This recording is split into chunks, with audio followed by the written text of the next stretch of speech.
అండి, అందరూ ఎలా ఉన్నారు? ఏం చేస్తున్నారు? బాగున్నారా? అందరూ బాగుండాలి. అందులో ఈ వాసు మిడిల్ క్లాస్ చెప్పానా? నా ఛానలే చెప్పుకుంటామా అని చెబితే ఉన్నాయి. ఏమైంది? ఏం చేస్తున్నారండి అందరూ?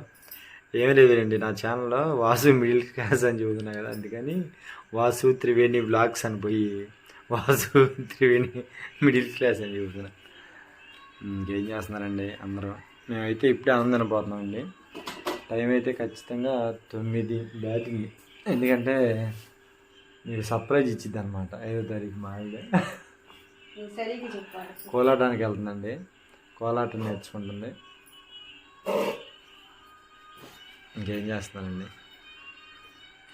సరే, ఏం కూరలో చూద్దాం రండి.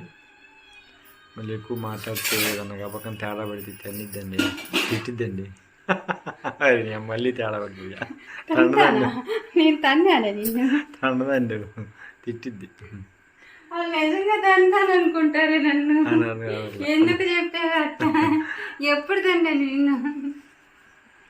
రేపటి నుంచి అయితే అంతా నిజంగా తంటా. లేదులేండి. సరే, ఏం కూరలో చూద్దాం రండి. ఏదైనా ఎవరైతే చక్కగా పొద్దున వంకాయ టమాటా అండి.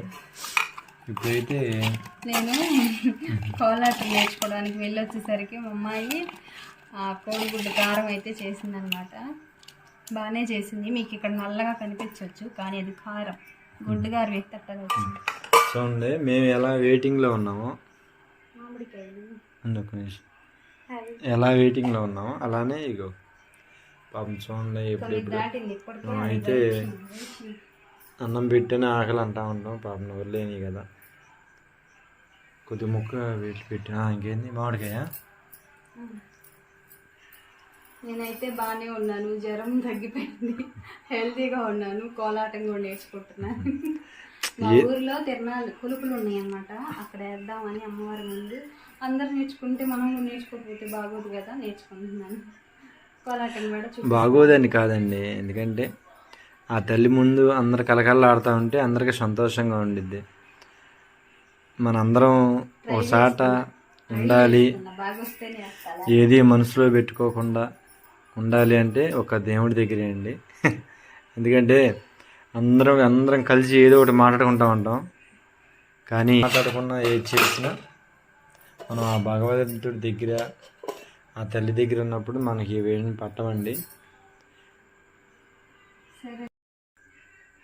బాయ్ అండి.